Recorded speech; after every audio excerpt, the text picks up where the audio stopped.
Good evening, everyone. I'm Dr. Ramona Bishop, and I'm the visionary and CEO of Elite Public Schools. You're here for our very first podcast. And so we are absolutely thrilled, and we thank the chairman of our board, Pastor Jefferson, for allowing us to use his venue for this first one. Tonight is going to be amazing. The title of our podcast is Vallejo Past, Present, and Future. And the topics that we'll talk about during this podcast are really related to elite, but more globally related to Vallejo and the context in which our young people are educated. So stay tuned, stay focused, like and share. And we're going to talk until the talking runs out. We're not going to put a time limit because this is a pact. So I would like first for this distinguished panel to introduce themselves to you. I could give their bios from memory because they are all friends. But there are things about them that they know that I want you to know. So they're going to introduce themselves to you, starting with Marlon to my left, Dr. Brady. Hi, my name is Mariana Smith-Gray. I'm a faculty member at CSU East Bay, Associate Professor of Educational Leadership. But my real job is that I'm a mom of four young men. I live in the Elk Grove area. And I'm also the PI of the Great Migration Study, which is a study that examines the educational experiences of African American children in Northern California between 1910 and 1970. Thank you, Dr. Gray. To my right is Dr. Quick. Reverend Dante Quick. I am pastor of the First Baptist Church, formerly pastor Leah, and I am currently working on Black mental health and Black faith on this project. National Clearinghouse Foundation. Thank you. And the chair of our board, Pastor Jefferson. Hi, I'm Pastor Danny Jefferson, pastor of the Rehoboth World Outreach Center Church here in the city of Vallejo, and as was stated, the chair of the board for Elite, and very much advocate for our community in the city of Vallejo. Glad to be here. Thank you. So you know the story of how Elite came to be. Really, we're uniquely positioned to eliminate the opportunity gap. And we call it opportunity gap because achievement gap makes it seem like there's something wrong with our young people. Opportunity is given the opportunity, all of our young people can succeed. So Elite is uniquely positioned and created to eliminate the opportunity gap for Black and Brown students. Why is a school like this so important in Vallejo, but more importantly in any so-called urban community? Would you like me to respond first? I would love that as the education. Well, I've been thinking about this question for some time, and I want to take us back historically to 1860. 1860, Vallejo, which should have been the capital of the state, established segregated. And so for a significant time, and if you think about the very beginning of the education system in Vallejo, it was segregated. It wasn't until 1911 that the schools we had our first African-American school. And it wasn't in a schoolhouse. It was in a hotel in downtown Vallejo. So you have Black children being educated in a room in a hotel and white children who are educated in schoolhouses. So you already see this disparity happening. My grandmother, so my family is from Vallejo. My great-grandmother, my grandmother, they moved to Vallejo in about 1935. And as part of my study, I interviewed my grandmother. What she told me about her educational experience break your heart, which is that she was called the N-word by her teachers and classmates. She was paraded around the principal's office with another teacher there and humiliated, that rocks were thrown at her and she had to fight every day of her life and run home from school. But when I examined the educational experiences of other African Americans between 1910 and 1970 from my study of the Great Migration, I find very similar kinds of foreclosure of educational opportunity. So what I find is that African Americans are steered away from courses and college going opportunities. They're steered into low wage and service opportunities. We see Black men missing from education altogether. One of my participants shared that she found a lot of her classmates in the mental health hospital and not in educational systems at all.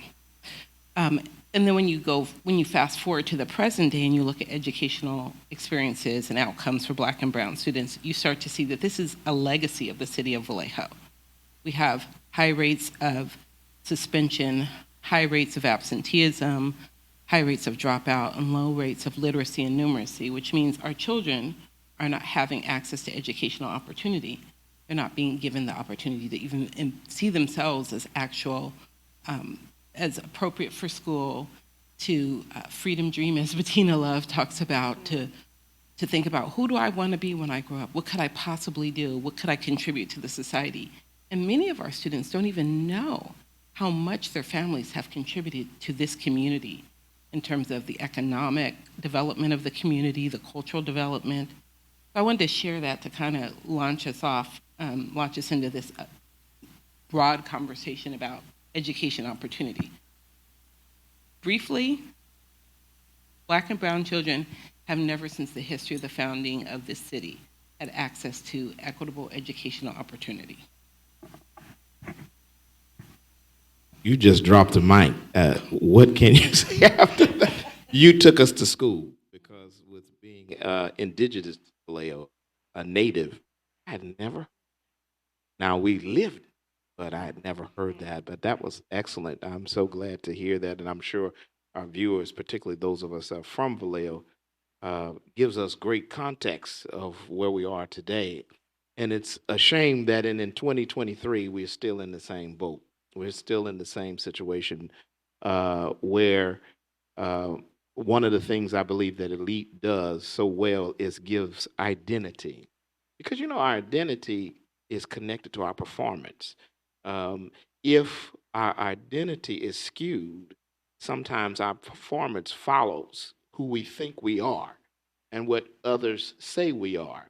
And I can remember my own experience in school, um, which were many negative things.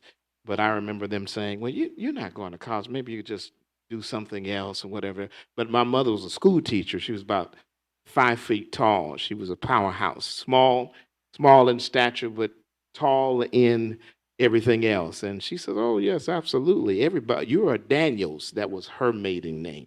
"You are a Daniels. At Daniels, we do this, we do that, and the other." So I had someone at home to encourage me and to kind of frame that identity. And I think that's what elite does. There's a need for elite because there is this absence that is in the public schools of that identity. And so often we are getting the wrong identity, which causes, I think, an array of other problems.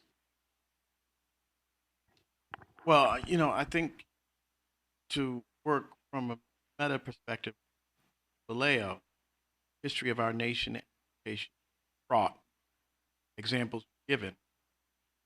Indeed, I think the importance of elite and institutions like it around the country is you cannot depend on liberation. That's right. And to connect the dots with what both of you have said, it takes me back to people like Franz Fanon and Paulo Freire. A place like elite has to create new consciousness. When you've been under oppressive circumstances so long, it can grind into the DNA low expectations. And it becomes self-enslaving. That's ingrained trauma. And so I know one of the things we talked about early in the formulation was the relationship between mental health and engaging in trauma-informed educational processes. We often talk about cultural-informed education, but when your culture has been steeped in abuse and neglect, you have to move beyond just what the cultural informed says to the trauma informed. And I think there is no doubt that the beautiful history you laid out. When I came to Vallejo, I got involved in these issues because there were children being locked in closets, literally, being locked in closets. There were teachers using the N-word. This is not 10 years ago. And when we saw the Trump wave that rode through our school board election, we had the same virulent racism. The other part that I would speak to just a little bit, thinking of Frantz Fanon, is the sort of ingrained self-acceptance that some of our communities have had. That our battle to create elite was not just for the forces outside of our community.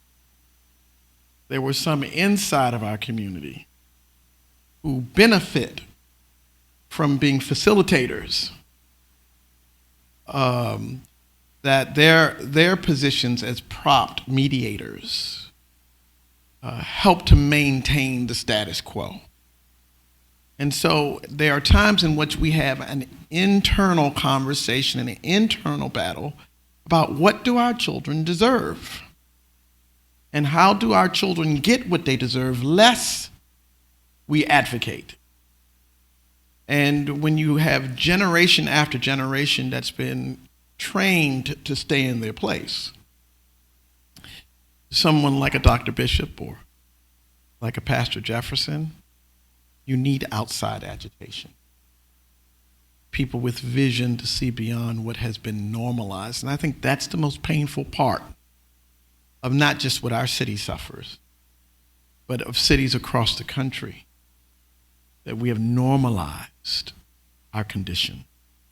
And in so doing, accepted the status quo. I think elite breaks that cycle and says we deserve better, we'll fight for better, and we deserve to see our own educated above the par. You know, a thought comes to mind as I'm listening to the theme of what you're talking about, and that's integration of school systems. Zora Neale Hurston wrote a letter to the Orlando Sentinel to fight against integration of school systems. So can you talk about the impact that you believe integration has had on whether it's Vallejo or beyond? Was this a good idea? And if not, what should we have done to get what we wanted at that time? I'm going to start again. I don't think the Black community wanted integration at the time. They wanted equitable educational resources, but they weren't necessarily agitating for complete integration of schools. So we know that what it did, right? We know historically what it did was we lost a number of African American educators and educational leaders. There's a generation that didn't get to lead schools and didn't get to share their wealth of knowledge, their love for education, love for young people, their history. And so, I mean, that's a complete loss, because now what we're talking about is how to get Black and brown educators and educational leaders in school. Well, when integration happened, there was an intentional firing or not hiring of us. And so that, I think that's a particular kind of loss, but also the kind of cultural understandings and ways of doing school that were common to our community, because Black educators were from the community, of the community. They knew the parents. When you read Booker T. Washington, even though he's problematic in some ways, but when you read education books by folks who were doing school during the time before integration, what you hear is that, or what you learn is that Black educators were in the communities, knowing the parents. They knew the pastors, community, they were all integrated. It wasn't this separate system. And so oftentimes what I have to do with my own students is get them to understand the educational context in which they're teaching, because they drive into the communities and they don't live there, and then they drive out. But Before integration, we didn't have that. Your principal was from the community. He knew your mama, he knew the pastor, he knew the shop owners, etc. So he didn't have to get this kind of, or she didn't have to get this kind of educational understanding, because they were always part of the community, and they were greatly and widely respected as well. The children could trust them, that they had their interests at heart. And remember, I told you the story of my grandmother. Part of her story is a story about integration. It's going to the principal's office, who she describes as a white Jewish man, but whoever he was, he humiliated her. And so this was not the kind of thing that was happening in black and brown schools at the time, right? So pulling a child out of school, sending her to the office, having her walk around. She describes it like being in a circus, like she was a monkey in a circus, fearful. And then, she had to go to the office. She didn't have a choice. Was integration helpful for us? Well, I don't think so. I'll just go on the record and say, I don't think so. I was educated in Oakland, in high school, in a school much like Elite. I was educated with a black principal, a black counselor. Most of my teachers were black, and it was required for us to apply to college. There was this kind of black excellence that was going on. That wasn't, that was so special to me. All of my classmates were smart. I wasn't some exceptional person. I think that's what's happened nowadays, is when you don't have folks who understand that black people are smart, it's the parceling off of some groups of people. I'm going to stop here because I know that y'all have more to say. When I was listening to you, I was thinking about my own grandmother, who lived in Pine Bluff, Arkansas, and was a political powerhouse of her own in the 40s. She was the state president of the PTA. She was the mother's mother, And Governor Farbus at the time was the governor of Arkansas, who was a tremendous advocate of segregation. Was trying to deal with, at that time it was Arkansas A&M, but it's now in University of Pine Bluff, Arkansas, and he was trying to fire the president of the institution at that time, and she and a lot of mothers came together and rallied around and rallied the governor's office and said, no, you're not going to fire this man. He's our person. And story goes that he left him there in place. But she often said that we don't want to integrate our schools. And I remember hearing my mother have this conversation. It was strange to me with being a child of integration. And she said, we don't want to integrate our schools because our teachers are going to lose their jobs, just as you stated. Our principals are going to lose their jobs, and there's going to be this tremendous gap, if you will, of all of these folks that are going to lose their jobs, and our children are going to eventually be the greatest losers. And so she was not an advocate for integration. So has it hurt us? I definitely think it did, and I think that we didn't realize how it was going to divide us as a community.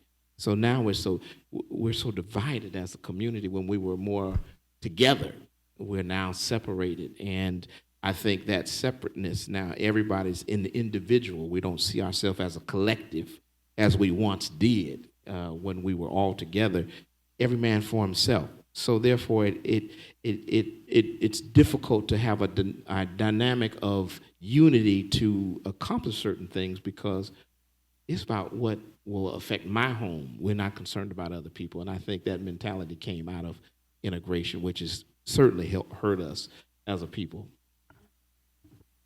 Yeah, I think it's a complicated question from a social science perspective, because I think you have to define who the us is, right? In the history of American thought around being black and how we fit into society, the popular typology is accommodationists versus, agitators, right?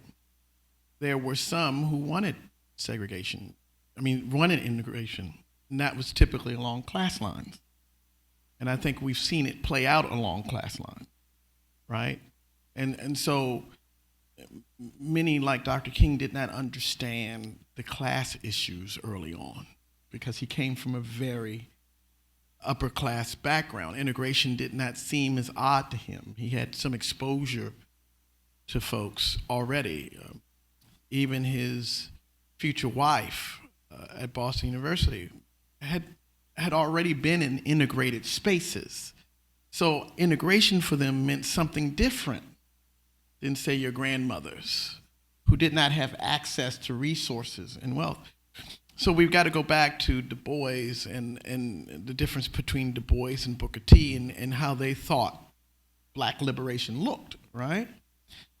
Fast forward to today, many of us still don't feel that impact, right? We can send our children to certain schools, and we can buy houses in certain neighborhoods, and so we see black flight, right? And so we've been co-opted by it a little bit, and I think in that regard, integration has served the purpose it was intended to serve for the people who knew they could take advantage of it.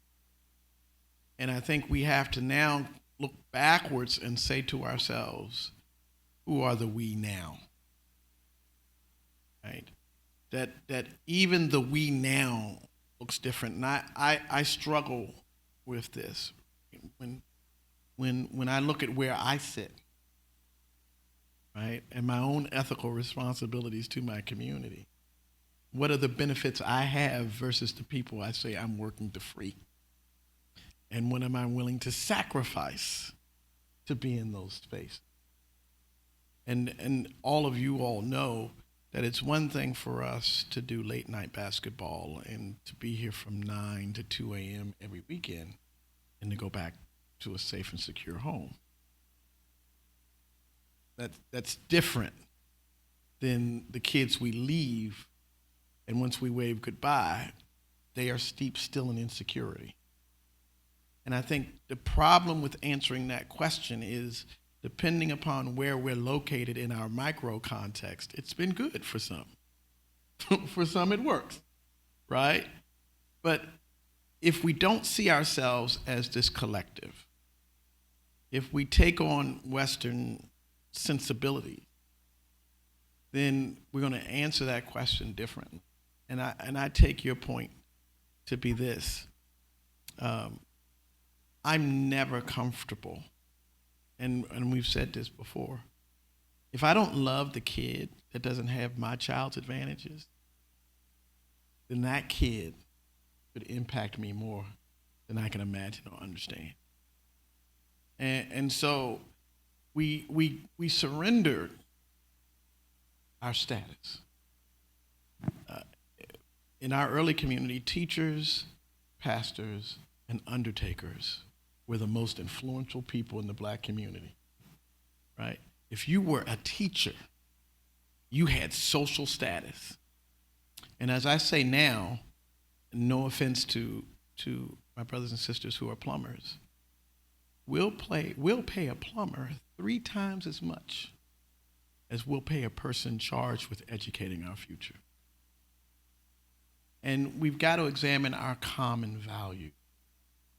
And therefore, elite, to me, is not a hearkening back, because our sort of political opponents will say, you just won't let our people into your school, which is not the case, right? As you know, black churches we were formed because we weren't allowed in other churches, but we always opened ourselves up to them. White people could always come to a black church, right? And be treated with love. I think our schools are like that. I don't think anybody's put a sign up and said, no white people allowed in elite, right? I think what we've got to ask ourselves is, what is our corporate responsibility to every child? And if we are committed to liberation, are we going to fight for children that are not in our immediate household with the same vigor that we will for children who are? I think that's the ethical question we have to answer now around integration. Where are we in the who? And what is our respective responsibilities? And One thing that's coming up when you're talking is this idea of a separate us, separate Black community. When you were talking, I was thinking about where are we in community with each other? Sometimes we're in the same schools, but we're often in community in so many other places. So in churches, in sororities and fraternities, in basketball and athletics. So we've never been like completely separated. But to your point, I think the neighborhood issue is real.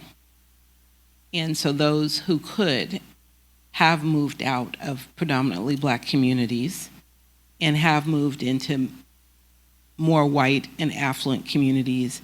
And so we're not in community in that way. And I think as someone who doesn't live in a mostly Black community but lives in a mixed community, one of the things my husband and I have talked a lot about is how much we miss living amongst our people. And if we had that opportunity, would we do that? And we are very, very strong advocates for that. So this question about integration, segregation means a lot to me too, because when we think about neighborhoods that were, how Black neighborhoods were and have been historically, you had a range of classes within one neighborhood. We're segregated into one space, but we weren't always living the same kinds of lives, class-wise and resource-wise, but we were always at the same schools and the same organizations. And so I think that's what's missing nowadays from the Black community, because we're still at church together. We're still doing all kinds of other things together, and we're still even in the same families. So I don't have to think about somebody else's kid somewhere who I don't know, an abstract kid. I can just think about my cousins, my siblings, their children, my nieces and nephews. When I think about what happens class-wise when Black people aren't in the same neighborhoods and therefore not in the same schools, it's a very personal question for me. I watched it happen growing up in Oakland when my parents moved to a more well-resourced neighborhood. And my mother, and I want to talk about why Black people do that too. My mother, growing up in Oakland, my mother grew up in San Francisco, but moving to Oakland and having a poor education. She didn't know fractions. That's how poor her education was. She was really hell-bent on making sure that we didn't have that same thing, that we were well prepared. And so she sent us from school to school and moved into a neighborhood where she thought we could have that kind of access. And so I don't think that when Black people are moving, maybe there are some people who are doing this, but I think what has happened is they're chasing resources that have been denied in our communities. And so I want to shift that conversation to what resources are being extracted from Black communities or not being poured into Black communities, and why. And we can see that, with the city of Vallejo, for example, and communities like Oakland. I lived in Woodland for a time, and I saw the difference in resources from one city to the next. Woodland next door to Davis, and how money was being, we weren't any more deserving, but how communities either band together to provide educational resources through bonds and other measures, parcel taxes, through PTAs who are fundraising. And so those are the things that are happening. And so Black people who are moving aren't trying to get away from other Black people, they're trying to provide education opportunity for their own children. And that's something that really breaks my heart, that we often have to leave our communities to be able to do that. I love that, and I think it moves us, if we can continue to nuance it a little bit. Because I think we can talk about faith institutions if we go to church together, and again, I want to drill down to the we, right? Because I'm not sure we are the same that go to churches. There have always been blue chip churches right? And low income churches. I think we've been much more segregated by class than we're willing to admit. Because I think it's a painful conversation, right? I love being the pastor of First Baptist, but we are a blue chip church. The pastor has a PhD. The members are lawyers and doctors, and there's a certain enjoyment that the members have of that, right? And that's throughout our church history, right? It's Vincent Harding has noted that, right? That Du Bois has noticed that. When you study our institutions, they've always had this classism to them, right? That causes some of us anxiety because I don't want to be known as such, even though I want to live as such, right? So there's this triple consciousness, I call it, right? This triple consciousness, because there's not only Du Bois' double consciousness, but then there is this sense, and I go back to Fanon, in which we are all striving to be successful, but success tends to in some ways separate us from where we started. And when we look at our organizations, right, when I got to New Jersey, people asked me, well, are you thinking about the boule, right? So I had to, what is the boule, right? That's not, you're right, and, right? And when I left inner city Washington, D.C. and went to college, it was going to pledge. I had not heard of fraternities and sororities. That wasn't in my local context, right? So each level up the ladder exposed me to something that then from my cousins, when I go home, oh, you think you smart now.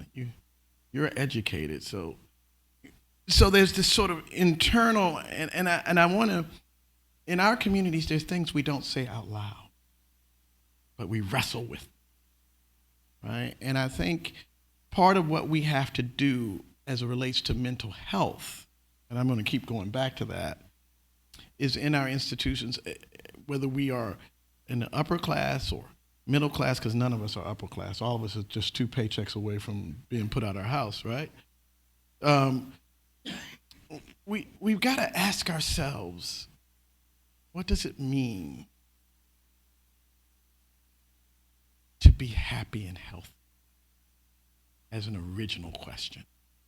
No matter where we live, no matter where we went to school, or no matter how much, what does it mean to find fulfillment? And I love your use of the word community, right? We had this community all over the place, but our communities are shrinking, right? Our communities are shrinking. And we had a conversation before, our churches are closing. Well, what churches are closing, right? Churches that were most deeply entrenched in communities of need, and because the collective economics are struggling. So the reason I love your story and I love you going back to your mother and your grandmother is I think one major breakdown of our community is our responsibility to protect and provide for Black women. And I think that's the primary, beyond integration, our failure to support and protect Black women has been the greatest disadvantage of our community. And it's one of the things we committed to doing with Elite and 2 Black women who were under attack by a system.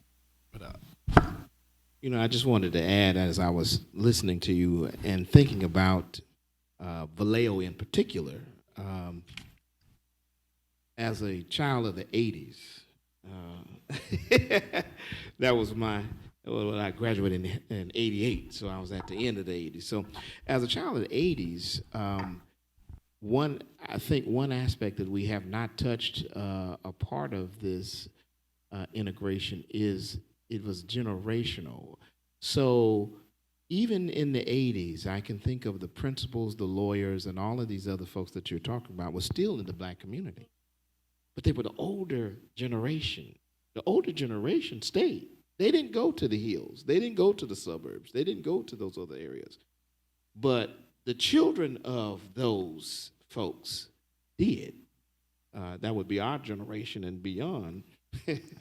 When we had an opportunity And all of these wonderful homes and things were being built, and schools were being created and built, and opportunities that perhaps maybe our parents or forefathers did not have or did not select or choose. We chose them. So, in some respect, we are part of that we too. We're part of the we, so we're not talking about somebody else. We're talking about us. Because I can think about even my parents. We were the first African American family in our community, and my mother actually moved out of South Vallejo because she said, we will have a tremendous influence on him, but we know that the surrounding area, the children that he's going to go to school with in some respect, and this community will have even a greater impact. So we moved to the other side of town. But historically in the city of Vallejo, probably all the way up to maybe 90, you still had that. But today, those communities look completely different. Not only have the black community or those elite folks have moved out, but they've changed to others now. We have a different dynamic altogether. This community where this church sits does not reflect our nationality as it once did. It's a whole different environment. So we see gentrification, we see all these other things that are happening. Our folks have moved out, and these other folks have moved in and redeveloped these homes. You go into some of these homes, and you say, "Wow, look at this place. It's modern. You know, this house is the same house." They've gone and redone the kitchens and the bathrooms, and the other folks have moved in here, and now the prices have gone out to the degree that many of our people are priced out of even this area. So all of that is a part of integration as well. But thinking specifically of Vallejo, I have seen what you've talked about even in this community all the way up to the 80s. So as a part of the we, I want to talk about, before I move on to the rest of the questions, I want to talk about how I got here. And I'd like the three of you to do the same. You've started to talk a little bit about it, but I'm going to go backwards to my grandmother and grandfather maternal. One a porter on the rail rig, and one a domestic. My grandmother went to school until she was 8, and then she cleaned houses.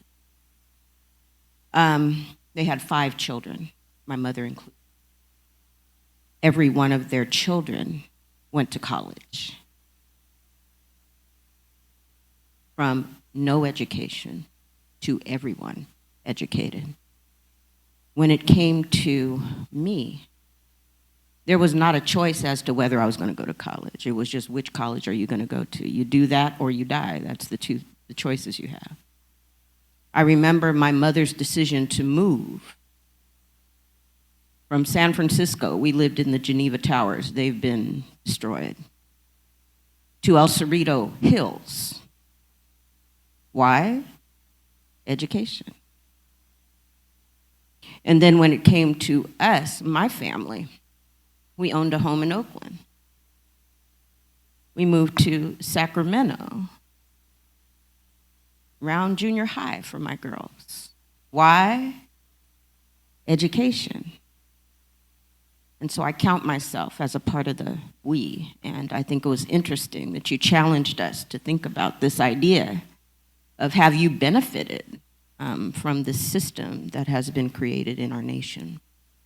Can you tell us your story? You made it. Every one of us is wearing some pretty nice shoes on our feet. That's where our students start. They go from here up.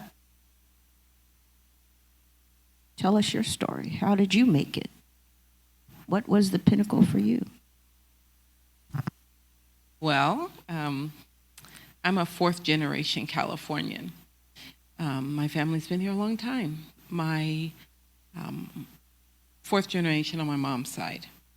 My mother's, my great-grandmother, we'll start there, Big Mama Hester, came from Missouri to LA, and then eventually up this way to to Vallejo, and she dies in Vallejo in 1971.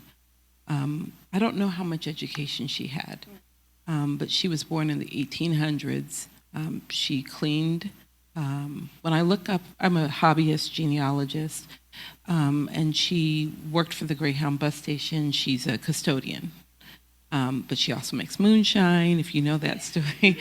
And she eventually buys a house. My mother said that she bought a house in Vallejo. I guess the mayor at the time was on her block, so they felt very proud of her. My great-grandfather, so this is my great-great-grandmother. So my great-grandfather comes here. He ends up moving to San Francisco eventually, but he's here where this is where my grandmother grows up in part until she's about middle school age. So my family's here for many generations. My uncle still lives here.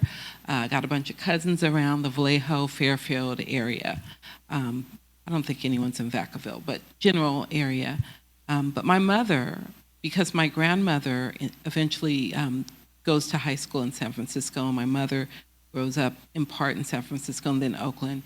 And then when I'm born, I'm not born in Oakland, but I grew up in Oakland. So that's, and the way I got here is, I think it's three people primarily. My grandmother telling me from a very young age, because she and my mom had children before they were 21, and so they didn't go to college. My grandmother always told me you could get married and have babies when you can't do anything else, get your education. So she said that to me repeatedly over and over and over again. And it was this kind of like, we believe in you, we see you, we think you can do it. Something that her own father started. My grandfather went to UCLA but never finished his degree. So he's got 2 years of college in the 20s before Jesse Owens is there. And I think he doesn't finish in part for two reasons. One is because the depression happens, and the other is because my grandmother is with child, and it's not feasible economically for him to do college and work and fatherhood. But the other person I would credit making it, besides the educators who helped me, is my mom. My mom had a poor quality education. She graduated from high school, went to some community college, but she always was looking out for different schools for me. So as a kid, they put me in the gifted program, and she just kind of, when I would tell her something wasn't working for me education-wise, she actually believed me. She always listened to me. And so she always, if something didn't work, she found another place for me to be. And so I wasn't ever like stuck in a place. And so if I had to catch a bus or a couple of buses, which is what I did, that's what I did to get an education. And then lastly, my father. My father, who's no longer with us, was a tremendous man. He was the smartest man I knew. He had gone to high school, went to college, went to an HBCU on the East Coast, didn't finish because he, as he would say, he's a self-proclaimed knucklehead, but he always was there for me when I was in school. He was a whiz at math. And if I struggled with it, I could call my dad. But my dad also showed up at my high school. He was an older man, older than most dads. So when I would go to school, they would say my grandfather was there. He had white hair like I have now in his 30s. But Dad was always just popping up, so I had to be there because if I wasn't there and he was there, it was going to be a problem. He had me write down my schedule of where I was going to be, but my parents were on me.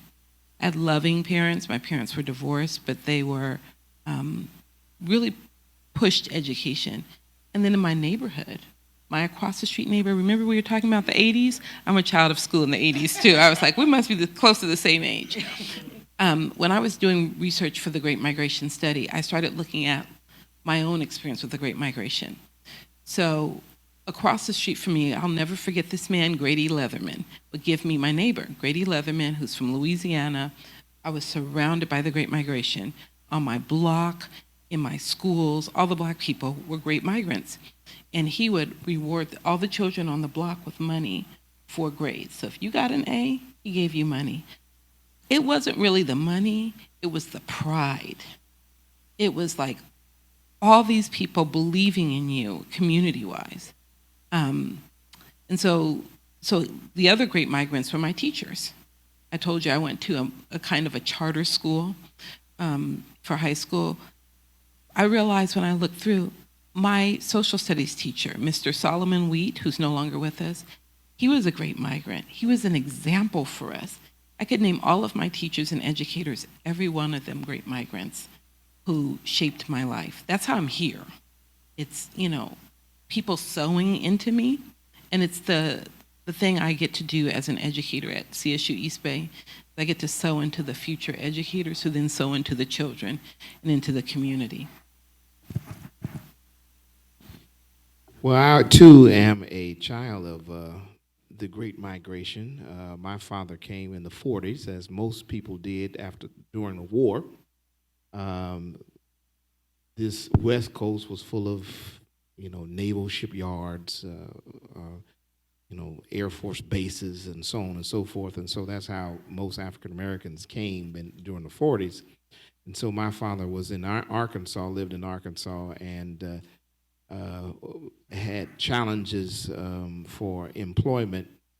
And they said, well, they're shipping people to Chicago, to Detroit, and to a place called Vallejo in California.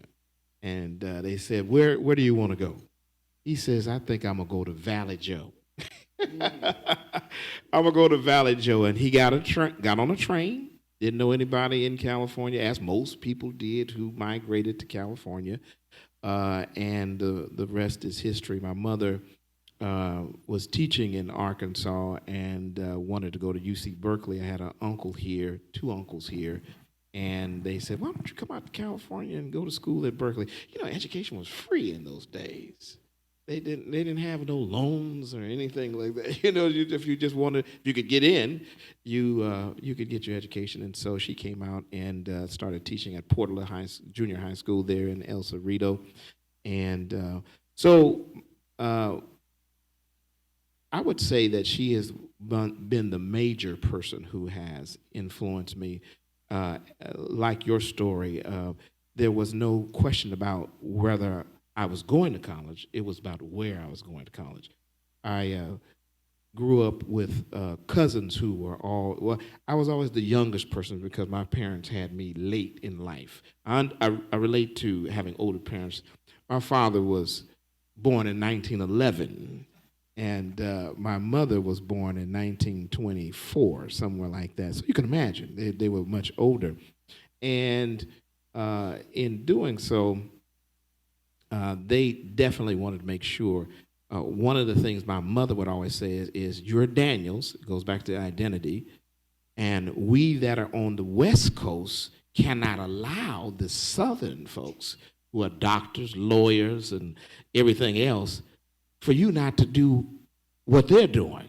She was determined because it seemed like all the folks that came to California did not achieve, which I think is another subject and another conversation. Somehow or another, we in black folks here in California, abandoned in some cases some of our traditions and things that the folks back in the South did. Anyway, that's just my opinion. I'm sure there's some data on it somewhere. Y'all quote it for me. But that's my history. My history is coming from folks that came through the Depression and who migrated from the South during World War II and looked for a better way for their children and grandchildren, and they inspired me to go to college. And so because my mother and all of her siblings, like yours, my grandfather was a porter on the Cotton Belt, I think it's called something else now, and my grandmother had 10 children. She didn't have time to go do anything with anybody, but all of her children were college educated, every one of them. And so they instilled in their children, which would be my generation, to go to school, and so that's been my history. I feel like the odd person out. I'm not from California. I'm the transplant, which allowed me to see California and Vallejo very different. I brought a perspective here that always made me a little strained in some way when we had these conversations, right? I'm from Washington, D.C., and uh, my family was primarily on the East Coast. I went to college in Atlanta at Morehouse. Education brought me here to do a PhD. And I think it was the drive when I got here to do the PhD. I had children and had to provide for them.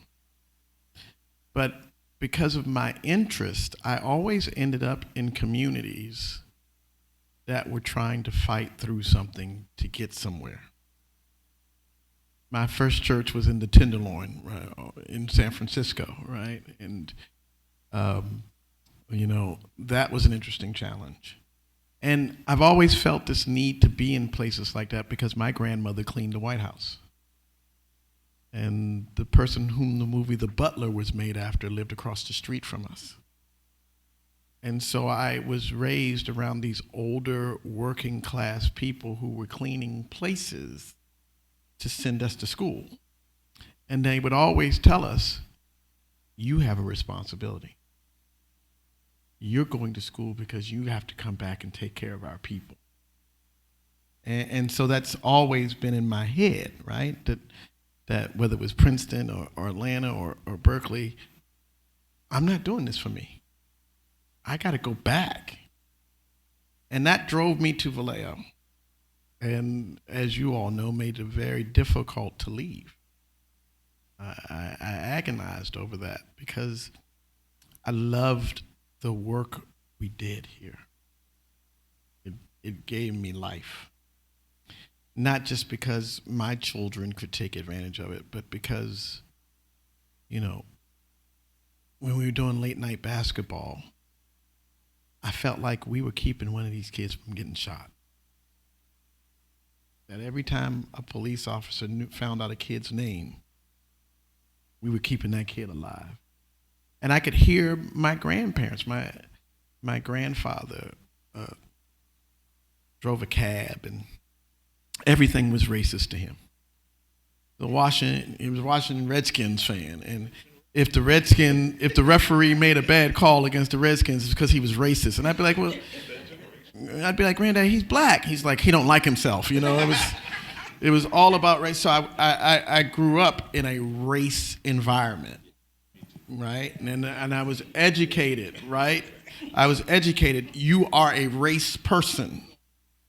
And coming to California, I realized every mile of the Great Migration, this is my theory, and a couple of books have been written on this, we shed a bit of our cultural DNA. So every mile we came, and the further we went away, those anchor institutions that taught us who we were, right? Church and these schools where generations had been teachers, we were moving further and further away from that. And as we moved further and further away, those anchor institutions became younger and younger. And as they got younger and younger, they could not communicate the same history. So when I lived in Georgia, where we went to school, everybody knew who their great-great-grandmother was in Georgia. And they knew what house they were born in. And they knew, when you get to California, history started in 85. Right? And you go, no, that's not when history started. Where are you from? Right? And even the formation of churches in Vallejo, one church was formed because people who came from Texas went to Second Baptist, and people who came from Louisiana went to Friendship, and people went. So they gathered in their initial communities. We just didn't tell the stories. So generations came up who said, I'm from here. This is not where you're from. Where are you from? Who are your people? And I think that's the interesting thing about your question, right? A people without history are a lost people, right? When your history starts today, there's nothing to anchor you. And I think it's important, as you talk about your mom and dad and your grandparents, and, all of us, we came from somewhere. And where we came from made us important. And nobody couldn't tell us we weren't important. And what saddens me is all the time we spent with our kids here, I spent in the camps, to hug people, hug kids, and they stiffen up when you hug them. And it brings you to tears, and you're like, what's wrong? And they were like, well, I ain't used to people hugging me. Where'd that start? And I think we've got to connect family with identity and identity with progress. Yeah. There's a little bit of history into that. Why? So for many generations, well, I won't say generations, for many years, I didn't know the history. I just knew we were from these places. And so when I remember before my father passed, asking him a story about his stories. Now, I knew a lot by then. I had done some genealogy work. But I think part of what's not being shared is the pain. Because what's unique about California Black people is they were running from somewhere often. So if your people are in Atlanta, you didn't run from a thing. You're in the community. You've been there for generations. We went to Alabama in February to visit my husband's family. He's from Alabama. And they took us to talked about the plantation they were from. We went to the family graveyard. I can do that on my dad's side. I want to be buried in Virginia, so leave this for posterity. Send me back to my family's burial grounds in Powhatan, Virginia. But Black Californians, grandparents, I would say for now, our generation, because I know we're in the same generation, our grandparents didn't want to share that information because it hurt. And so I don't want this conversation to be ahistoric, because there's that pain too, where when I asked my dad and he said, I'm not going to tell you this, he was covering his pain. I found out some things. I don't know his particular thing, but I know a lot of our family story. And then, remember you were talking about Black women? We're the griots and storytellers. I'm a storyteller too. I think you can figure that out by now. I thought I put that on silent.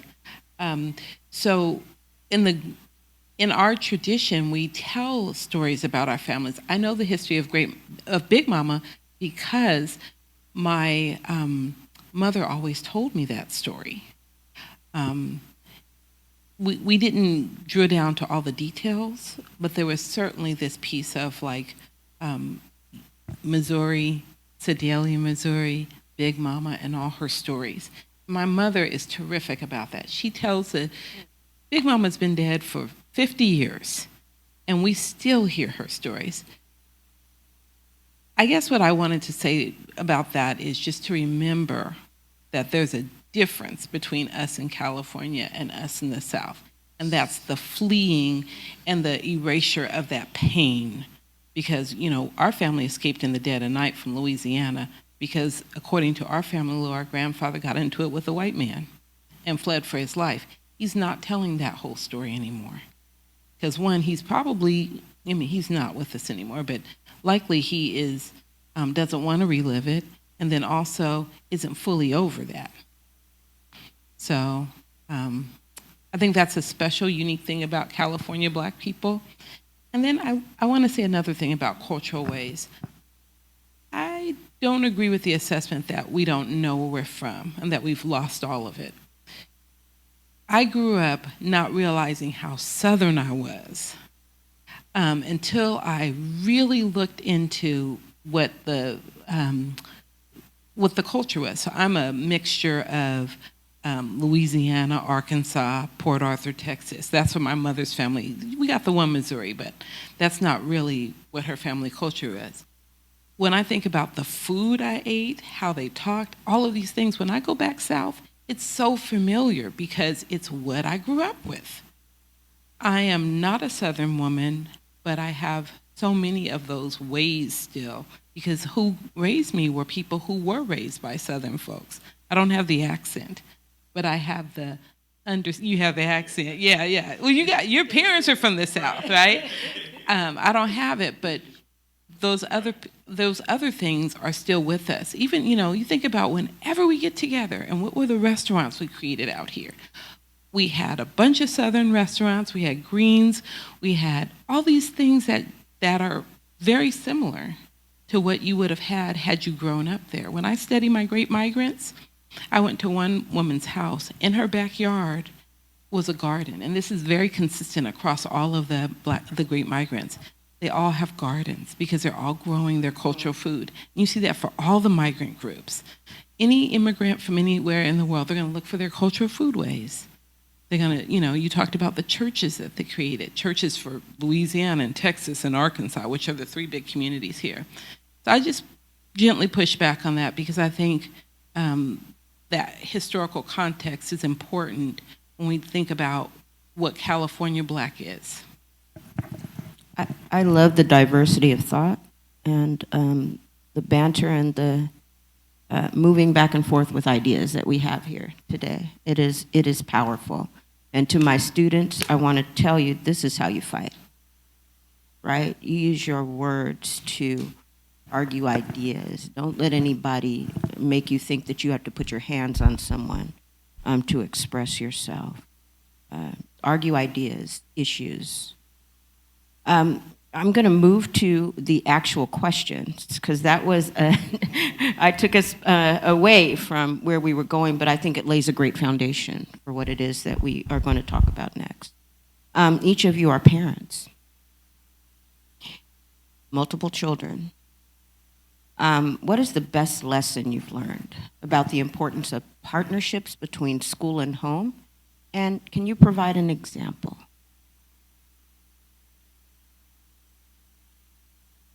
Well, I have three children who came through the school system here. One now is teaching at Elite, whom I'm very proud of.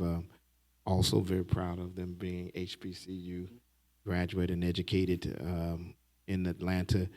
Our philosophy in our home was that it didn't matter where they went to school as long as we were involved. We did not leave it up to the institution to fully educate our children.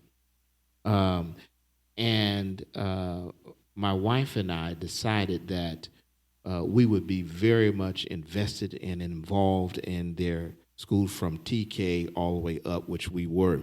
So how did that look? That looked like, when they came home, all right, it's homework time. Have you started your homework? Those kinds of things. We would go and speak to the teacher. We didn't have to wait till, school nights, but we would have active conversations. How are they doing?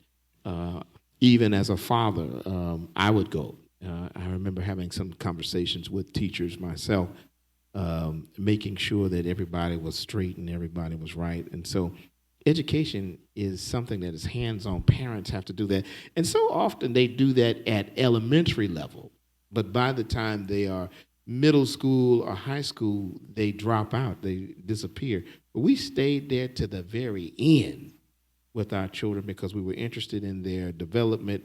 We wanted them to be treated fairly, and that was a part of us being involved in the school system and their education.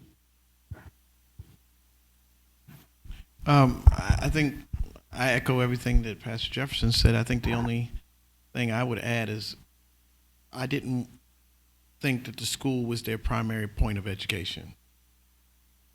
Their house was their primary point of education. And so field trips and television and everything became a lesson that then was connected to what did you read in school today? And I know that they were born in a generation, 13 and 19 now, 15 and 19. But I wasn't born in a generation where I could carry a screen in my hand. They always had a screen in their hands. Right, yeah, cell phones were the size of cinder blocks, right? So I tried to co-opt the screen. And so we watched documentary. And we talked about what does this mean to you? And so using the cultural thing as a part of their education. So by the time they went to school, I'll never forget my son went to St. Paul's, and it may have been in Oakland, and predominantly white private school. He comes home one day and he says, I had to explain to the teacher that she didn't understand something about black people. I said, oh God, it's just a matter before we get to email. But all the way through high school, he would be frustrated because he realized you didn't get that right about my history. I think one of the things that it's important for me is, and that I think we should incorporate, is to ensure that our homes become points of education. Now, we talked about this with Elite. What happens when you don't have the formal sense of education, right? At a certain point, you opt out, not because you're not interested, because they've gotten to geometry and you can't help with that lesson. And we got involved in the prenatal program that we were doing in the county, and trying to help parents understand that no matter what education you bring formally, you still have great influence in helping your child. Get tutored together, right? Don't feel embarrassed because your child has outpaced your formal education. So I think that's an important place, especially in low-driven educational communities. Sometimes we're ashamed to let our children know we don't know something. And we got to get past that shame and learn with them and not hide from them. I love all the things you said. I'm a mom of 4 boys, ages 9 through, my oldest will be 23 this summer. And during COVID, they were all at home and I was working from home. My husband was working from home. That was a struggle. But one of the things that made it less so, especially this past year when kids were still online and then they went back into the classroom, was the relationship that we had with our children's teacher. And I think you were asking us earlier about this relationship, collaboration. What I loved that happened with this one particular teacher was how responsive, how collaborative, how accessible he was. He had a website, he had texting. I love that I could get on my phone and say, and we know that communication is really important when you're building these kinds of relationships between teachers and parents. And that wasn't what we had been experiencing in the schools. Before in schools, we were trying to find things, but so many teachers didn't have a website or web page or any information about their class. They wouldn't necessarily respond in a timely fashion to emails. If I called, I was told they would get back to me, and they got back to me when they got back to me. But during COVID, what shifted was they had to get back to you faster, and so they were coming up with all this, or using technology in different ways. And last year's teacher was terrific. He was really in partnership with us, responding quickly to inquiries, sending materials home. He became my son's favorite teacher, one of ours too. We saw the potential for collaboration because of effective communication.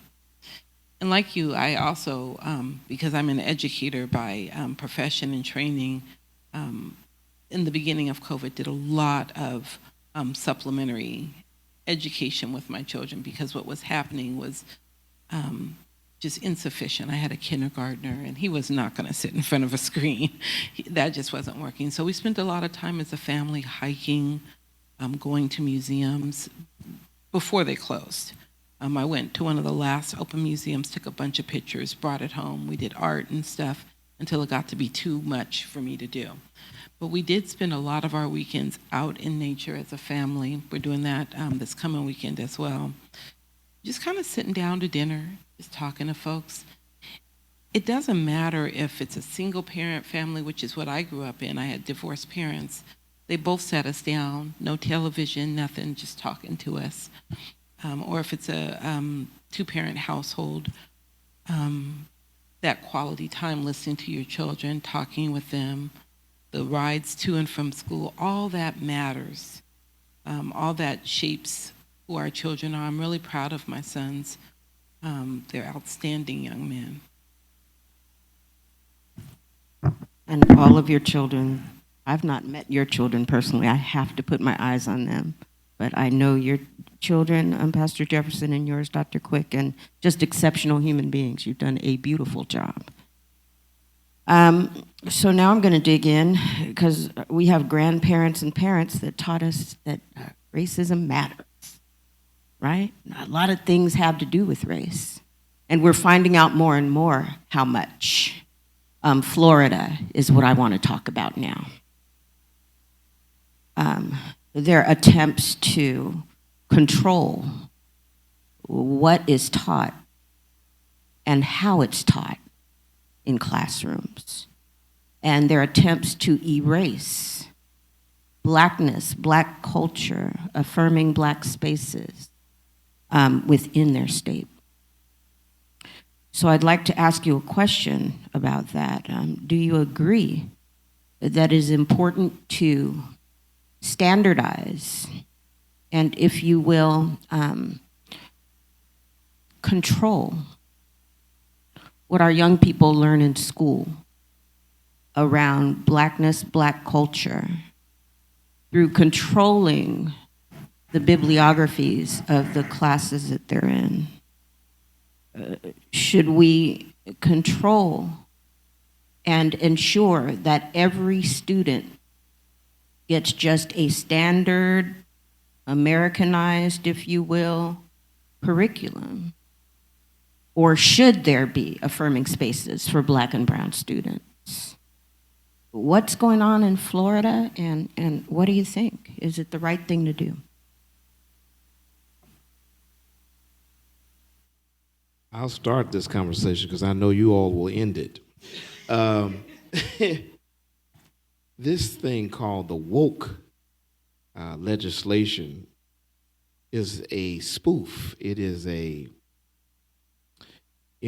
just the name of it is characterizing us in such a negative light.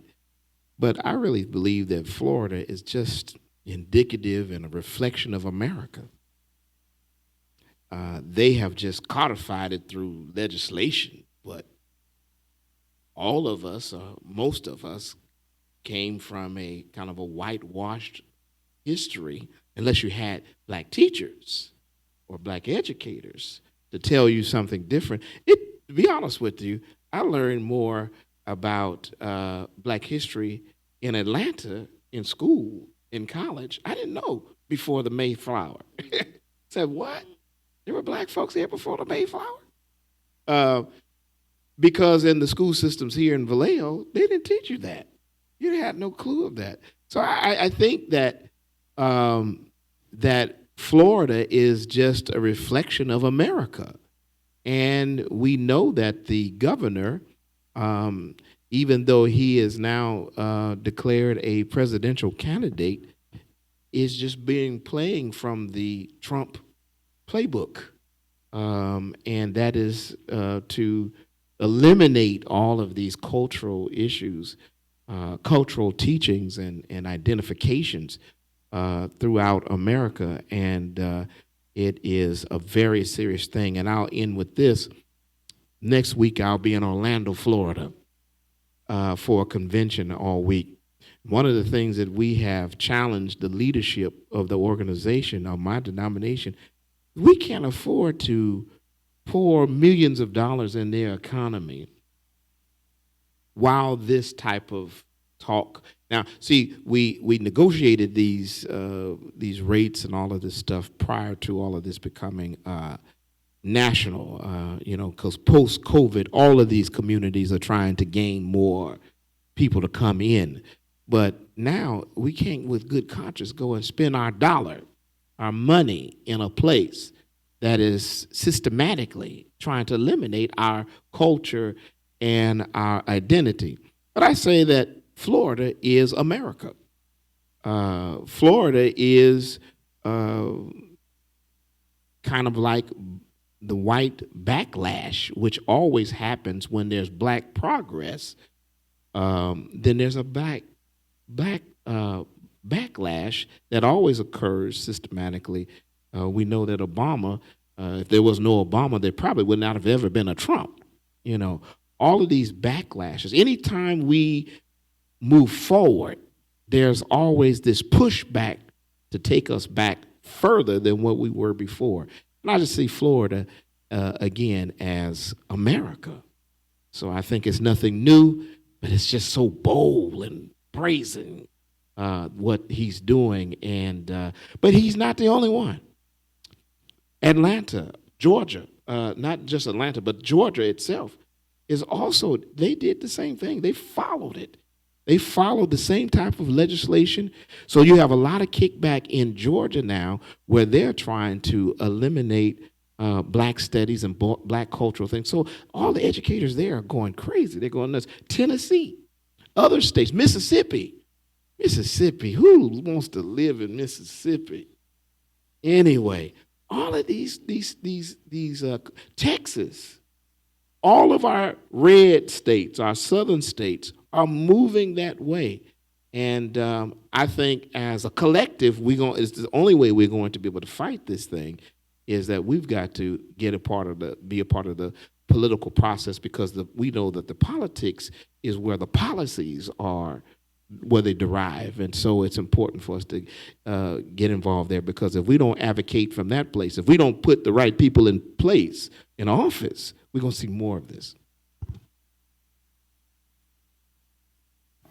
Well, we see it in California too. I feel like it's not so far away. We have districts in California who want us to get rid of CRT, which isn't taught in public schools, who don't want educators educated in ways that are essential for our communities. But what I want to say about this is something a little bit different. Florida is terrible, and you've said it, and I'm sure you'll say more. What I find interesting is how hungry educators actually are for the kinds of information that they're trying to repress. There's a hunger. So I teach at a university, and our program is centered, is grounded in critical theory. It's grounded in social justice principles. And so everything we teach is through this lens of critical social justice. And as well, we're talking as a faculty about abolitionist leadership principles and how that might connect to our work as well in educating leaders of schools and districts and systems. And students come to us, they say they come to us because they want that particular information and that education so that they can then understand and serve the communities in which they are leaders. So although DeSantis and others like him and of his ilk in California are trying to do kind of prevent folks from that information, actual educators are really hungry for that and desire and seek out programs and opportunities for that. They may shut it down politically there. They're just going to go on the internet, and they're trying to shut it down in schools so kids can't find this information in schools. But there are resources across the nation folks are putting together resources across the nation so that the children who are in these communities who are preventing them from understanding who they are and the histories of their communities can still have access to that information. Yeah, I agree. I think it's, this is a continuation. We're still fighting the Civil War that never ended. We know that post-Reconstruction, a whole narrative was rewritten by the South. And Lee Atwater picked up on that with Richard Nixon. And we can follow the history of this. And as a person who studies race, I feel like two things have occurred. And it's a theme that I go back to why I thought it was important that elite be in place.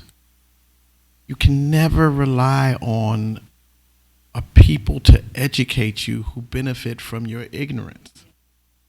So I think it's a false expectation to think that education writ large in America is aimed towards educating poor black and brown people. It's not in their economic interest. Poverty makes money. And so nothing about this narrative is new nor surprising. It's connected to the prison industrial complex, right? I think what is different is, and this is for me, is about consciousness, right? And access. What is different is our churches were created originally not just as places of worship, but places of education. And we bought into more westernized religion and turned into profit pimps over prophets. And I think it has now boiled down to having pastored churches in low income communities. Our responsibility, because I know better, I have to push through the resistance I get to educate. I didn't come to church to hear about politics. I didn't come to church to do this, right? Well, that's what you're going to get here, right?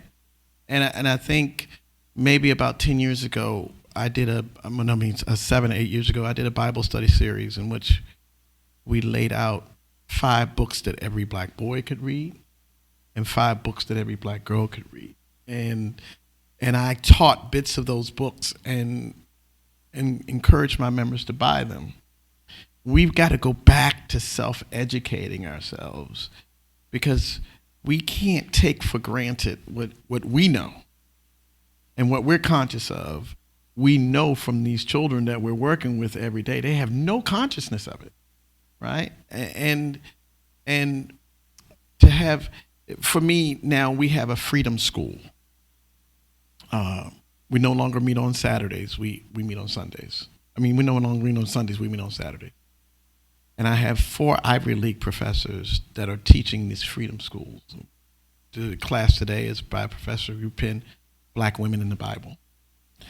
And what my commitment is, I don't care if the public school tells you. I'm not waiting for them to tell you this. Come to me and I'll teach you this, and I'll give you access. And,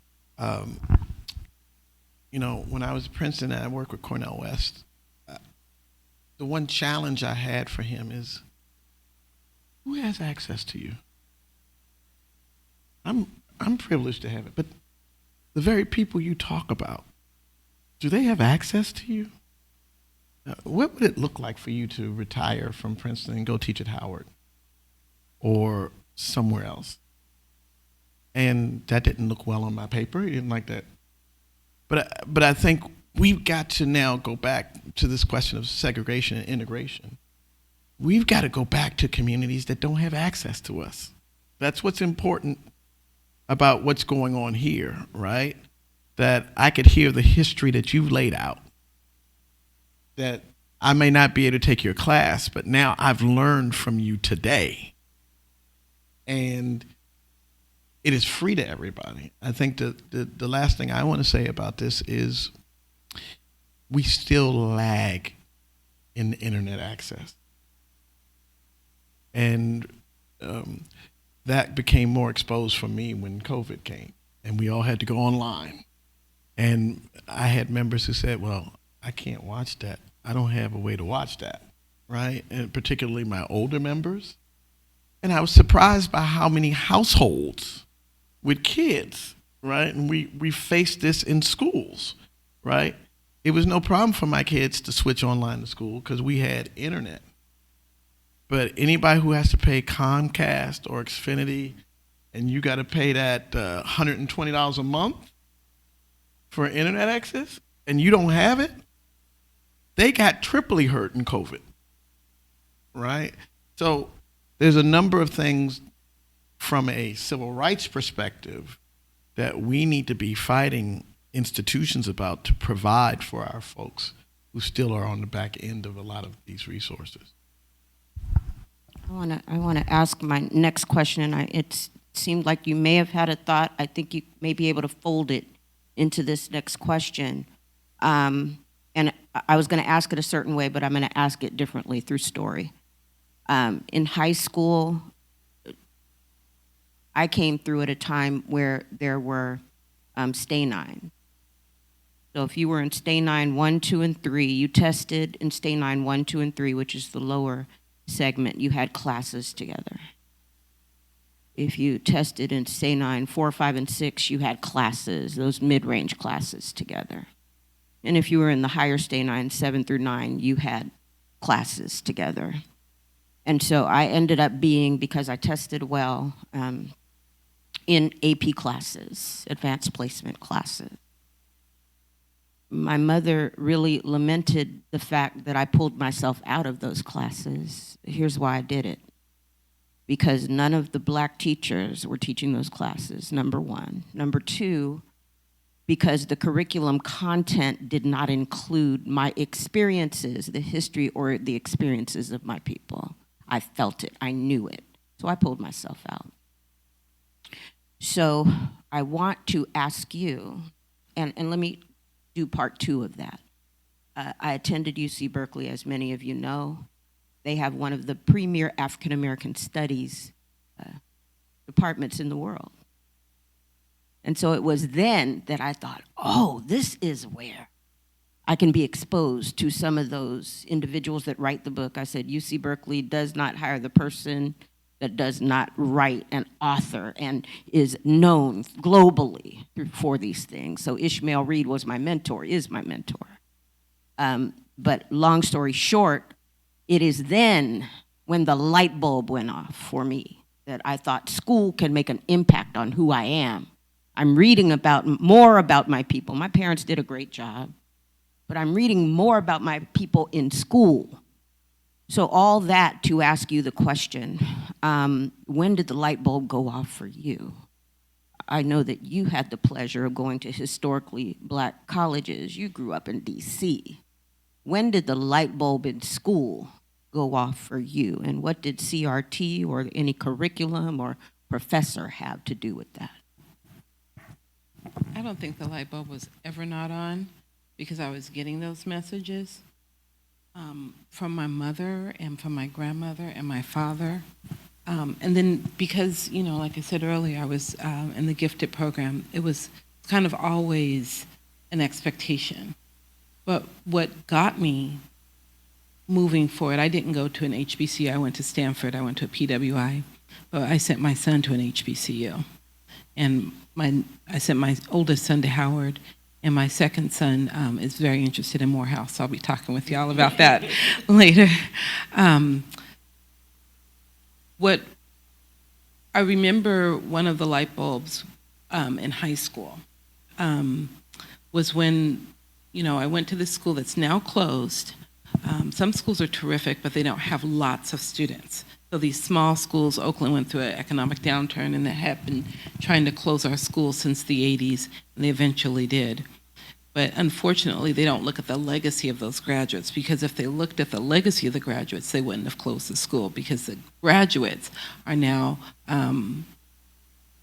they make the city proud, who we have become, what we've done, how committed we are to the Black community, to our community of Oakland, to one another. We stay in communication. But in 10th through 12th grade, I had these amazing African-American educators in my life, and white educators who really, really knew their stuff. And so before, you were asking us about culturally responsive education. And what I loved about, so I had terrific role models of what education could be, and a lot of them did go to Berkeley and schools locally. I remember Mr. Wheat talking to us about going to Berkeley. So I had people who I didn't have to look far to figure out how to go to college. They were my teachers. They were in my classrooms. They looked like me. They were always talking about their experiences. I remember part of how I got to Stanford is because at some point I had shared, I don't even remember this, but it came out that I wanted to become a doctor, a medical doctor at the time. And so my counselor brought in this man. There were two counselors who came into the classroom. I was in my anatomy, physiology, or one of my science classes. And he comes in and he goes, "Oh, I want you to fill out this application. Just pull me out of class, and you need to fill it out by tomorrow." It's for the Stanford Medical Youth Science Program. The program still exists. Most of its graduates have become medical doctors, not me. I'm the PhD, but I still got the doctor. And these people knew me so well and this small school that they knew what I wanted, and they brought the resource to me. They had me fill out the form. They sent it off for me. I had an interview, and then I got into this summer program that opened up what Stanford University was. I'm like, oh, I want this. And then part of what the program did, it was a summer program, 5 weeks on the Stanford campus. We took classes, anatomy, physiology classes. We went to, it was just incredible. Look up smysp.org. We had mentors. Each of us in the summer program had a mentor. I had two. One, I think his name was Chris Flores. He's an MD now. But when I applied my senior year, so this program happens the summer of my junior year. My senior year, Christopher Flowers, that's his name, Christopher Flowers. I read my application to Stanford to him over the phone, and he listened and gave me feedback. That's how I applied. It was a black man who is now probably in his, I don't know how old he is, in his 60s, probably a black physician in process, who helped me apply to college. The other person, this becoming thing, this amazing educator, was Joan Lavin. Joan Lavin was my English teacher, and she taught me in such a way that showed such love and interest and belief in me. I'll never forget her bringing curriculum that looked like who I was to me. She introduced Black feminist thought to me. She introduced me to Alice Walker. I read so much of this. I didn't even know what I was doing, but she brought materials to me.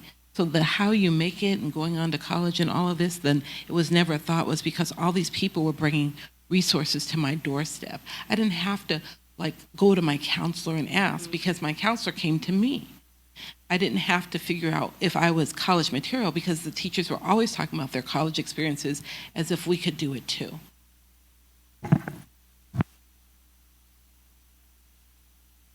The light bulb came on for me.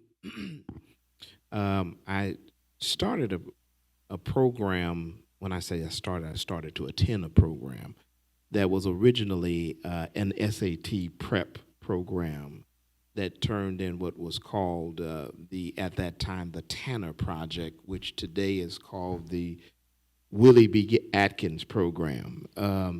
And Willie B. Atkins at that time was over special projects in the Vallejo Unified School District, along with Nona Bowman and so many others that were educators at that time. And they started a college prep program here in Vallejo. We were the first class there, and end up going on a college tour. We were the first ones in '88 to go on that tour. But we had the benefit of this community of people that believed in us. And the whole reason we would have this program was to prepare us for college. And, I can think of all kinds of things. They talked to us about history, but they also talked to us about practical things on how to pack your clothes, how to, what it would be like to be in a college dormitory. Just so many aspects of what it was. So our vision, words are visions or pictures. We could picture ourselves based on their conversations. I mean, you could see yourself. You couldn't see yourself not going there, because week after week after week, we were getting these doses of who we were and who we would be. And that program was so instrumental. It was so instrumental in my life to have this community to basically, invest in us so that we would become successful adults. And I'm so proud to see even today that program is still going strong. And I believe out of any program in the city of Vallejo, that one program is responsible for educating so many African Americans, so many of the alumnus or alumni rather, of the Tanner slash Willie B. Atkins program are doctors and lawyers and teachers and educators of all kinds. And it all started with Willie B. Atkins, who was a man who was incidentally the first black principal in the city of Vallejo, who came to an administrative role and did not just, and that was another thing, and this would be going off the subject. Those educators at that time worked together. They had different alliances, different associations.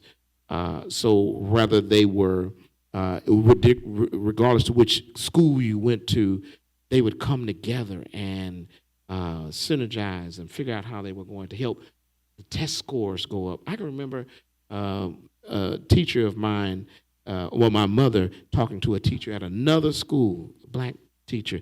Well, we know about the tests and we got the insight and whatnot. And they didn't have the answers, but they had the insight. And come on and let's get these kids together, and they would work together to educate us and invest so that we would have high test scores and so on and so forth. But the light bulb came on through the Willie B. Atkins program, or at that time the Tanner program. Thank you. And your daughter is our Willie B. Atkins mentor for young people. Look at there. Yes, isn't that beautiful? Again, I'm the Malcolm Gladwell example of an outlier. I went to Washington, D.C. public schools. So the structures that supported you all weren't in place for me. And I'm dyslexic. So I was told by the school system that I was retarded. So my educational background is a little bit different in that my support systems came from my house. Didn't come from schools. There was one teacher, Gloria Tucker, who came to see me at Morehouse, my 5th grade teacher, when I got to college. So I didn't have this sort of circle the wagons, you can do this. And as my mother tried to get me to better education, she sent me I went to a white military high school. And, they were like, okay, you're going to graduate. What are you going to do next? It was not, you should look at this college. None of us, my roommate at Morehouse we went to high school together. None of us were brought to the office and said, apply for this. We were all said, you should think about the military, right? So I had a slightly opposite experience, not only a learning difference, but a structure that was not pushing me towards something. My home did.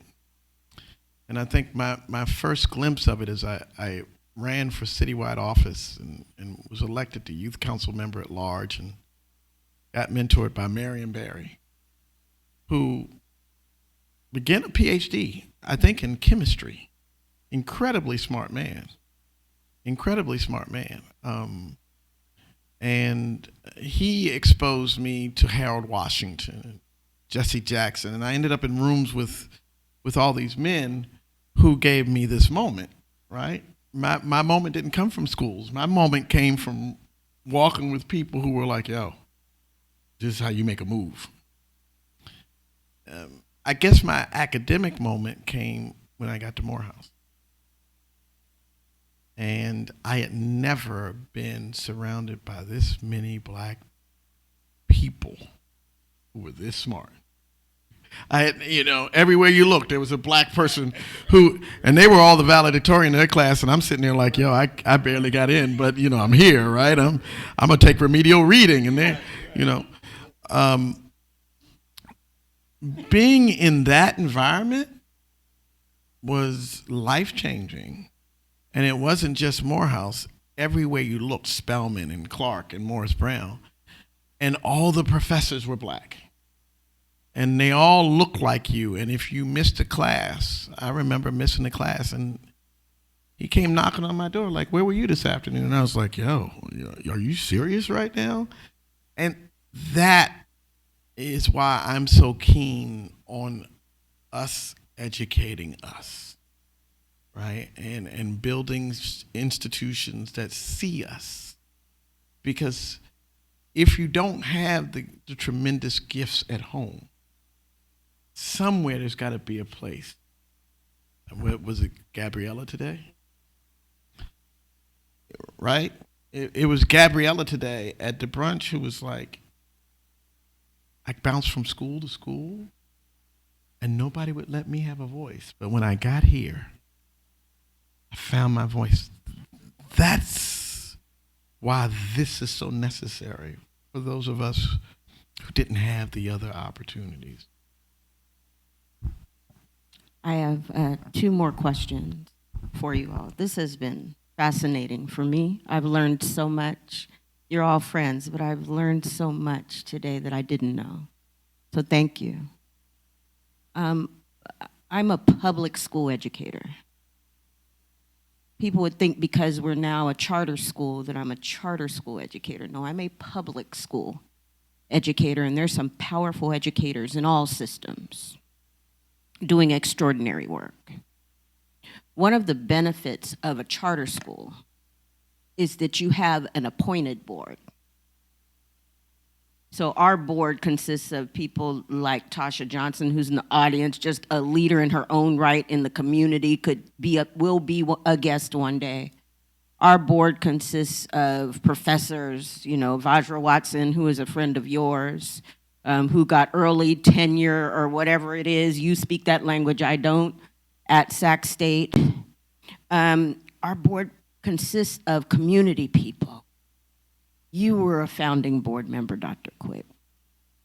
And so because of that, I can come to this board and be challenged. You ask great questions and you're helping me build, but you challenge me. And I love that as an intellectual. Typical boards, public school boards, all you have to do is be, nationally, there are states where you just have to be 18. California, you have to be 21.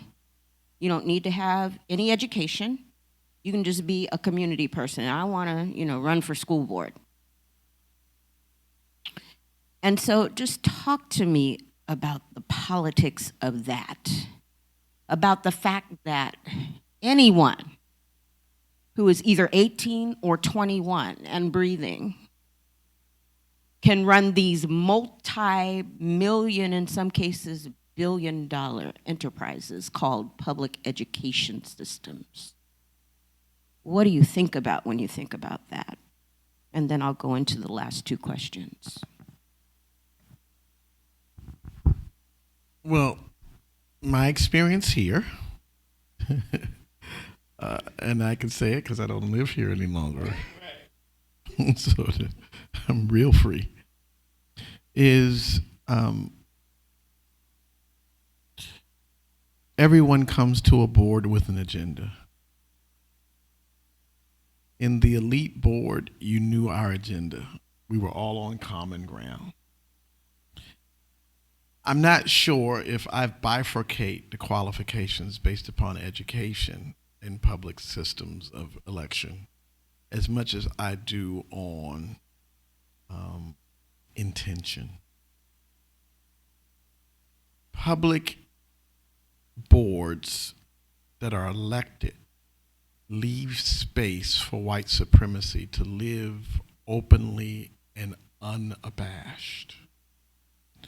As long as the person, whether they are 20 and a PhD or 30 and an imbecile, is not the primary motive. It's who can raise enough money and get you enough votes to get you in that seat.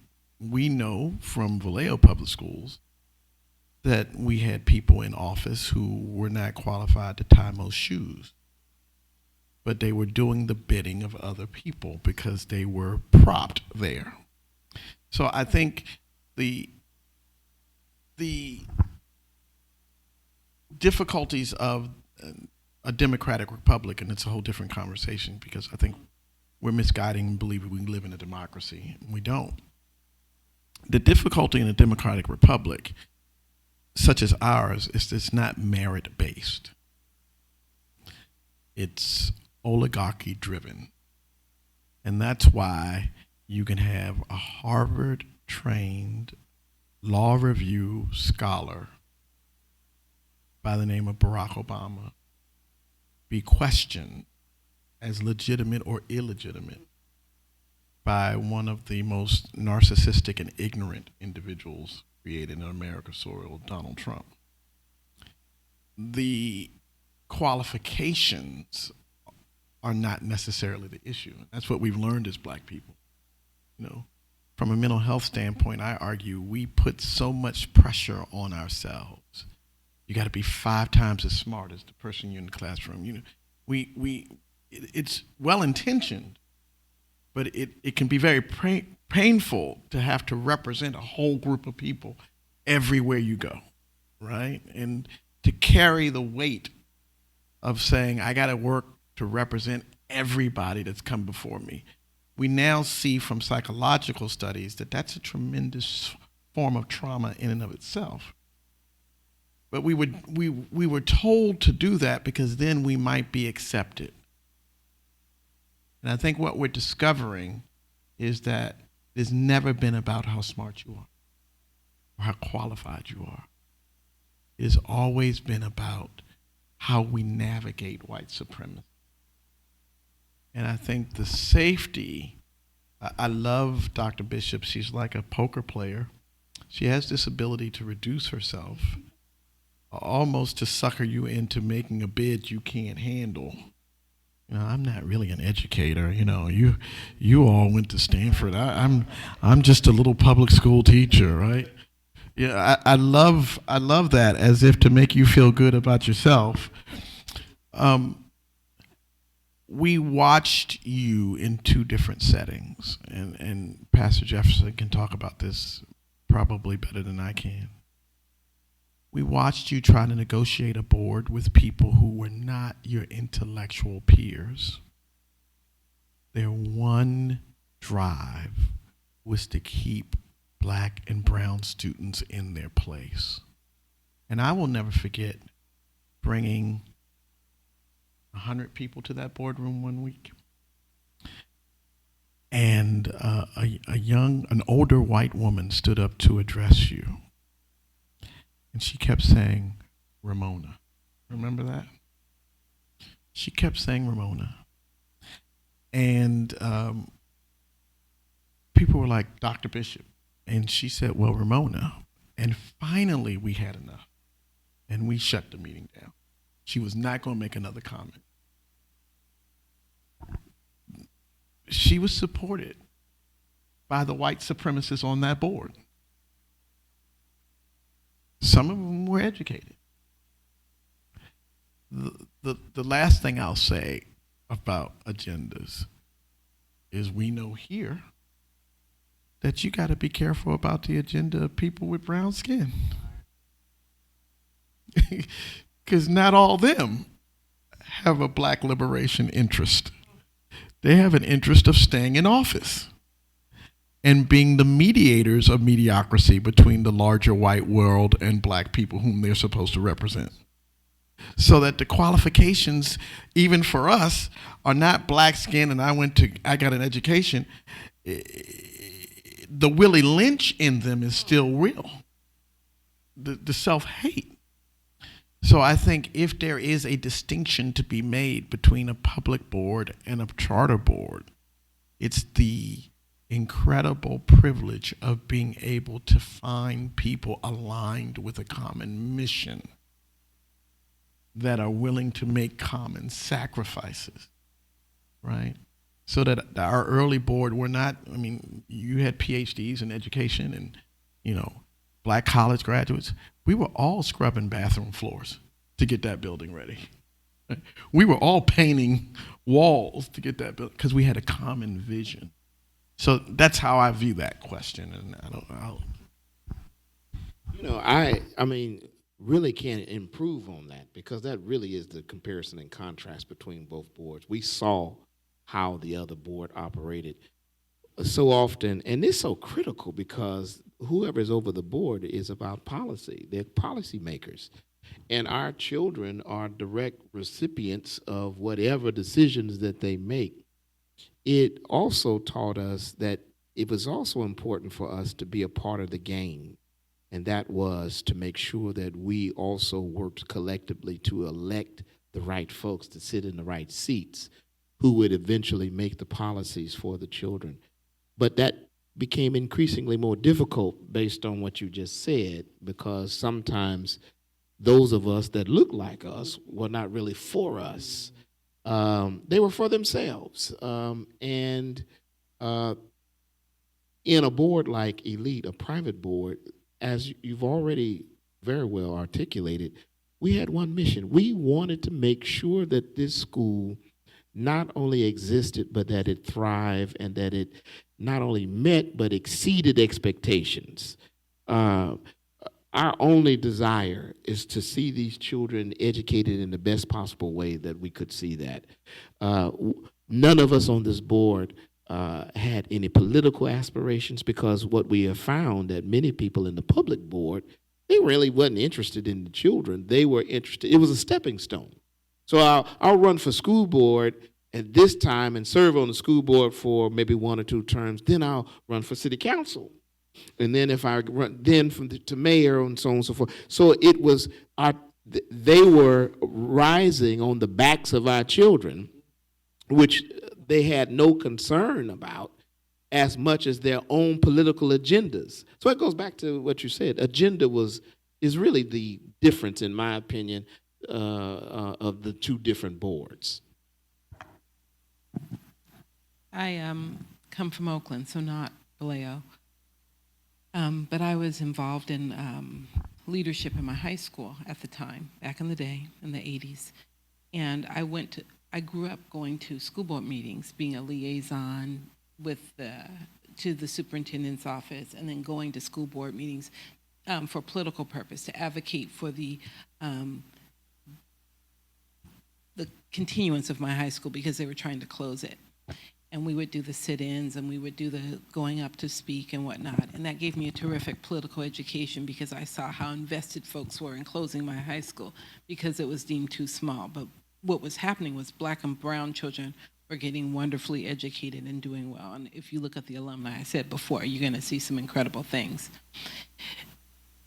I think the potential of school board for people as young as 21 is tremendous, because what I think about is the potential of young people who've recently graduated to then sit on the board and use that experience to then advocate for the best education, as you said, for the children in the community.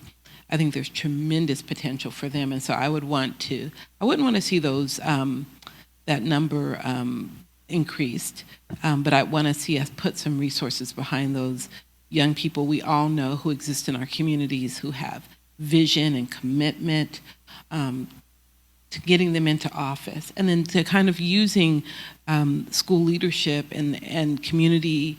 Sometimes people have titular leadership, so they have the title of the president, but then you have those social leaders who don't have any titles, but who everybody seems to follow.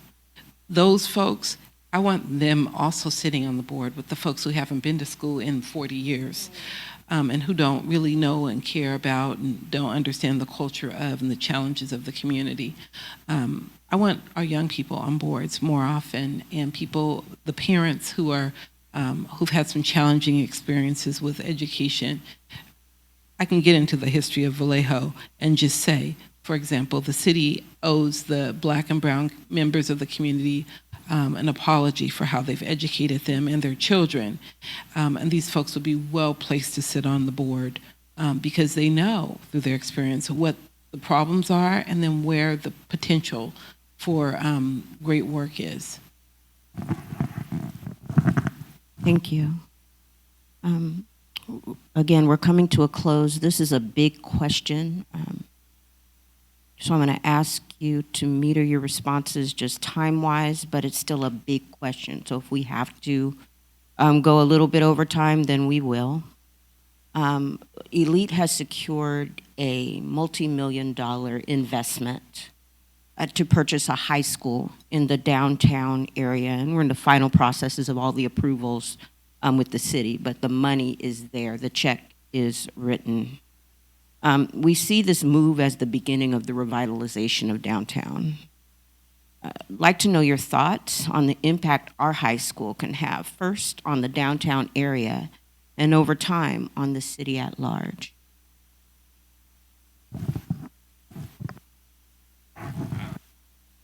I don't know why I turned it off. I'll go first. The what we have the opportunity to do is, as you have already indicated, to revitalize downtown. This property sits in a very strategic place near City Hall, near other outlets like the ferry system. So you have access to even folks from San Francisco and other areas who are coming in those areas. Um, it's a it's a diamond down there, but it's also symbolic of what I think sometimes we've thought about. It's not only a place of education, but it is a place of power because education is power. It is a place that has the potential to draw all types of um, empowerment there. You know, we can do a lot, it's multifaceted. Um, but anytime you own something and you own it in a downtown area, you have just come to a place of power. I don't want to make too much of that, but it is influence, and I think that the elite students will be so empowered being down there in this wonderful facility that we're working on.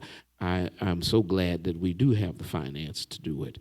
Um, and we're just looking for the manifestation of it and for us to be able to walk through there. But it means more than just education, it means influence.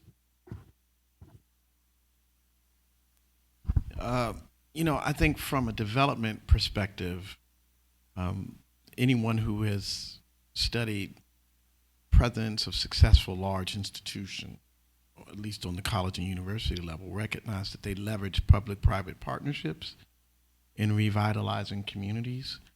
Um, Dr. Jonathan Holloway, the first African American president at Rutgers University, entered a major and dynamic partnership with the Robert Wood Johnson Hospital System and Johnson & Johnson and revitalized all of downtown New Brunswick around the university. And what that allowed them to do was to create a number of things. One, major anchor institutions. Our downtown needs an anchor institution. Right now it does not have one, unless one's been built in the 2 years I've been gone. But secondly, from an educational standpoint, it offers students the possibilities not only of being financial contributors, but to be able to leave class and get a job, to walk down the street and go to get a job. It allows access to resources that are downtown. But then it draws other people, right?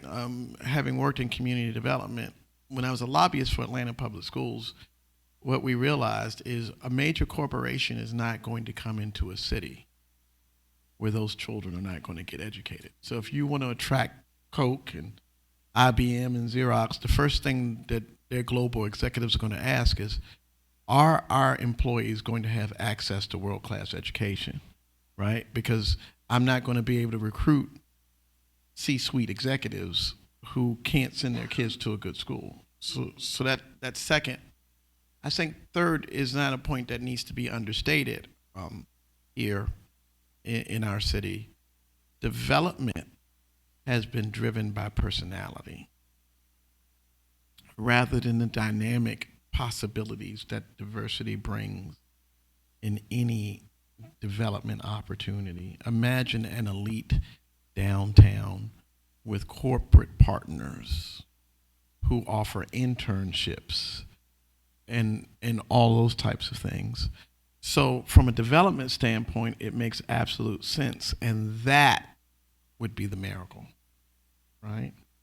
Because to give elite that type of access for Black and brown students is not on the top of the priority list for some in our city.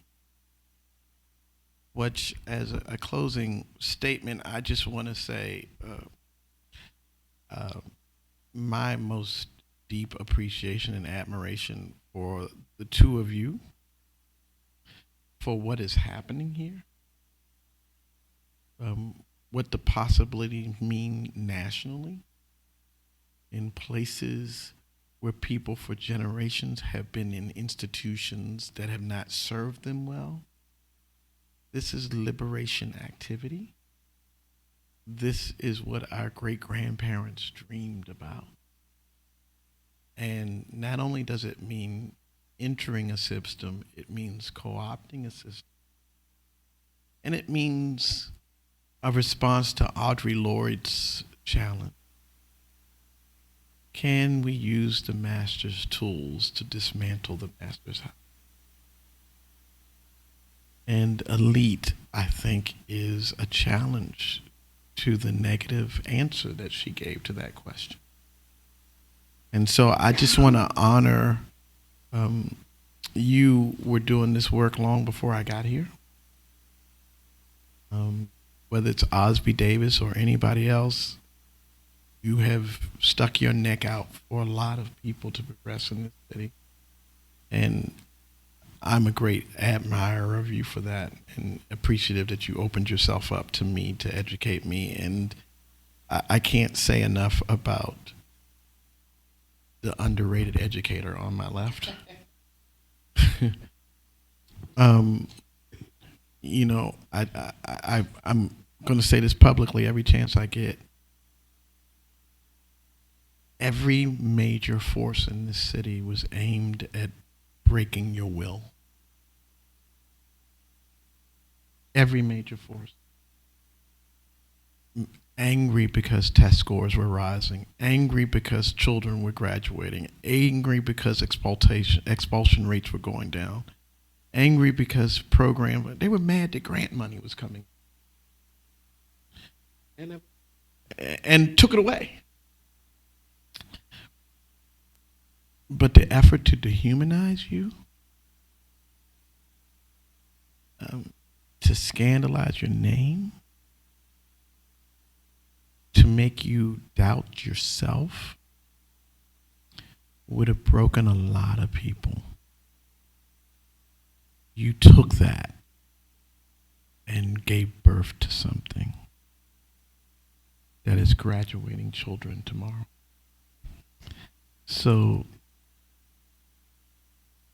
I can't give you enough respect and credit for that. Congratulations to both of you. You know, I always call Dr. Bishop the reformer. And no reformer in his or her time is celebrated.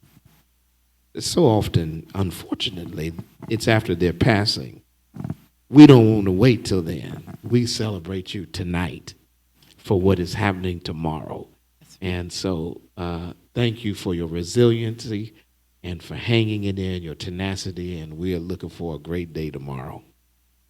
You know, I want to take up what you said about the potential of downtown and those partnerships, because that's what I was thinking about when you talked about where the school was going to be located. And so I sniffed around to see what was down there and what was happening downtown. And clearly they have a plan in addition to what Elite is doing, and it's exciting. It's particularly exciting for me because I was thinking about, I've lived through this. I've lived through the actual partnerships that you're talking about. That school that they closed had partnerships with corporations. I worked at East Bay Mud in high school, which is a terrific job. I didn't work, well, I did for a minute, but I didn't work for long at Burger King. East Bay Mud came up and offered me an office position and showed me what corporate life could be like if I decided I wanted to go that way. And so it was a visioning very early in my youth. I was 16, 17 years old, and I thought, oh, I could work for these people.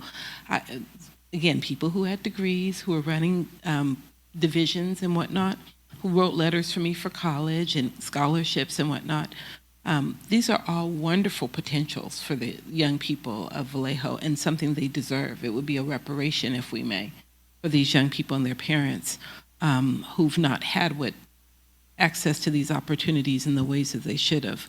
And so I love this idea of a downtown elite in partnership with the local businesses and albeit the larger corporations and the city hall and whatever else is there, because assuredly you have young people who are interested in that. And given the opportunity, like my child had at Davis High School, or Da Vinci High School, which was in Davis, where they had an internship coordinator whose sole job was to make sure that young people had internships. And you know what that looks like when they apply to college, right? Oh, look at this person, how involved they are in the community. They have the grades, they have the test scores, they have the recommendations. Look at what their letter of application says. And look at all these activities in the community. They would be well placed in our school. These are kinds of privileges that children are then afforded, that put them ahead of the pack when they apply to universities. I experienced that too. And so I love this idea of equipping our young people with every privilege that we've never had consistently across the community. And then this idea of elite in downtown is kind of a full circle. When I started the conversation, I started talking about where Black people went to school, in a hotel downtown, because that's where they placed us. It's almost like I thought about that history and how interesting that would be to talk with them through that and even see what their family's connection would be from a genealogical, historical standpoint, because probably they don't know. They may, maybe some of their family wasn't there in 1911, because again, many came through the Great Migration in the 40s. But some might be, there were not zero Black people in Vallejo in that time. There were enough to have a school. And so I think that this would be a point of history return for the young people to kind of look into, to see, what our legacy in downtown has been.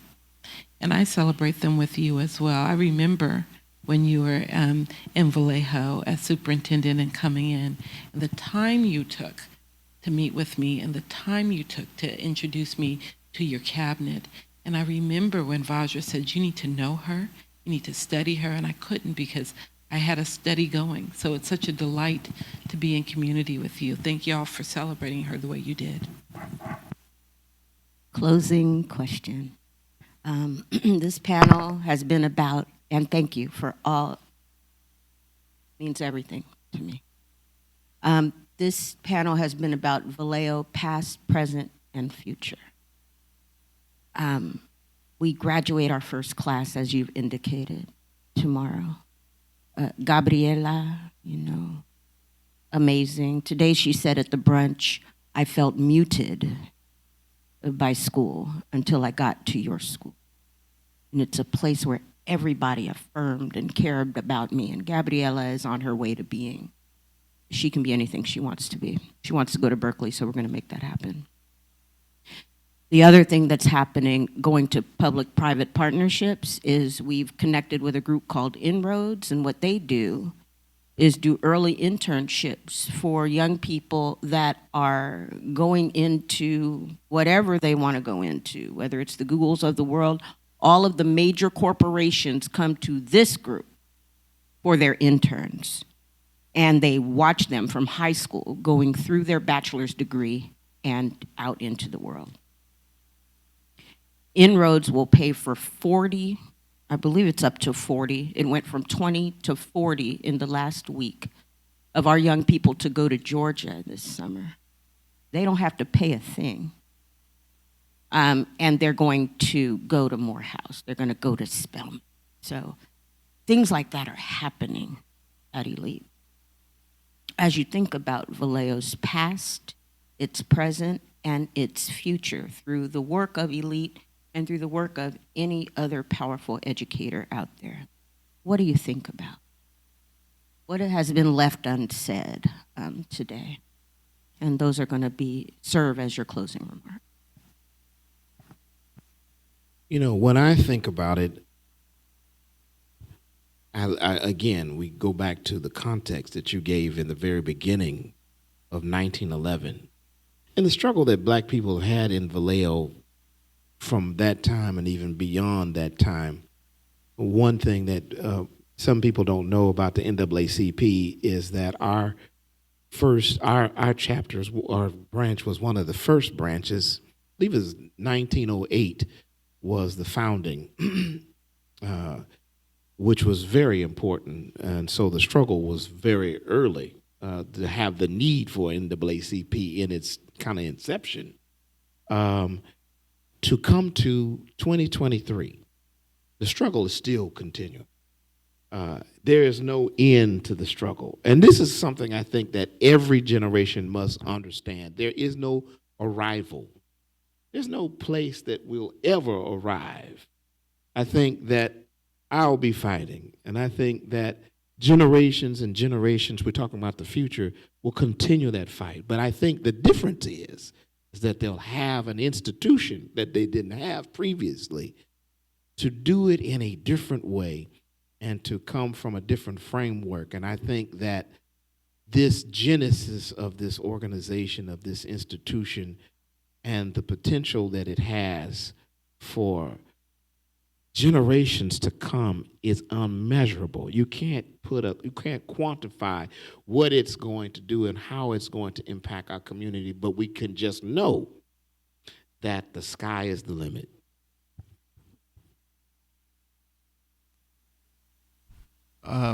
I think about when a major general went to Savannah to meet with a group of black preachers and asked them what they wanted after the Civil War.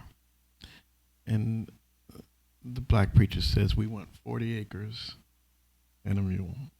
They didn't want anything but the opportunity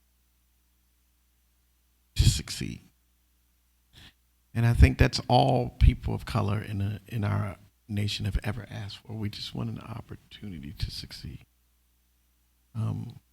I think what elite represents is two things. One, the birth of something out of what looked dark. That was a dark period in our city. It was not just dark on the school board. We were dealing with police shootings. We were dealing with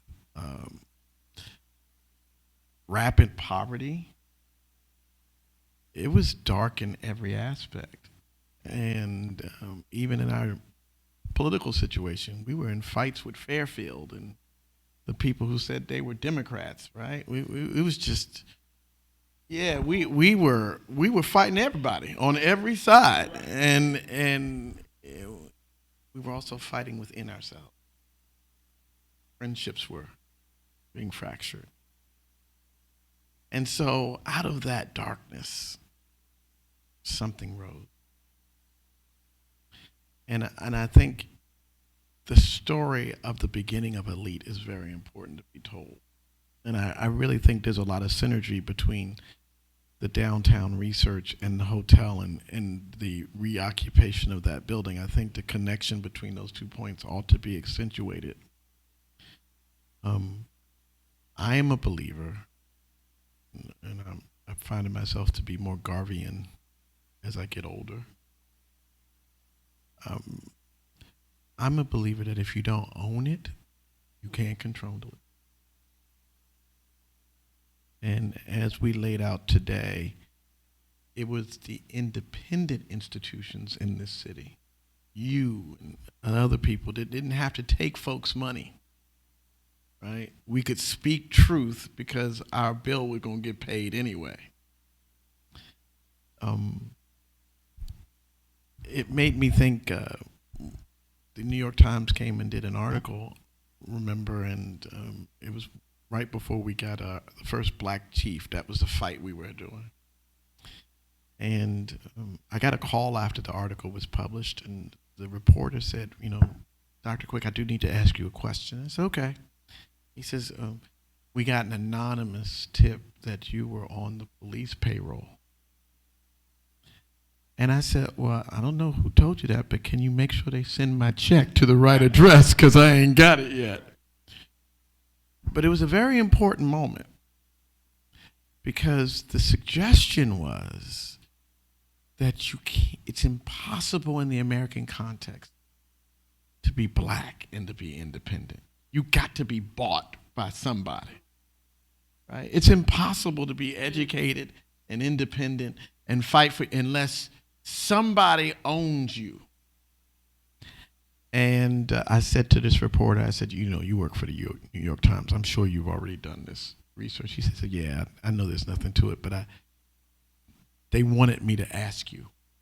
I said, well, you've asked, and no, that's not the case, but I'm willing to be bought if somebody has enough money, right? And he sort of laughed, and I laughed. But what elite represents for the future is an independent place with a clearly defined agenda. And my prayer is that that's never sacrificed. That its sole goal is the intellectual development of a people who have been historically left behind, and that whatever it takes to keep it financially invested in its own interest continue in perpetuity. And if that happens, it will become more and more dangerous in this context. And what we need is dangerous, safe spaces. And that's the future. What I'm taking away is the value of community, and the history of community, the history of this town. I don't have much to add beyond what you two have said, which is so beautiful. My work really now with Vallejo is to capture the stories of the generation of great migrants before we lose them. So I'll just say that if folks want to contact me about this study, they can email greatmigrationstudy.com, I think it is. And you could probably put that on your website, because I think it's really important to bring the history of the community back to the community. I see how many times in the conversation we've referred back to that history to understand our present. I am a fan of yours, and so I think they've said everything I need to say.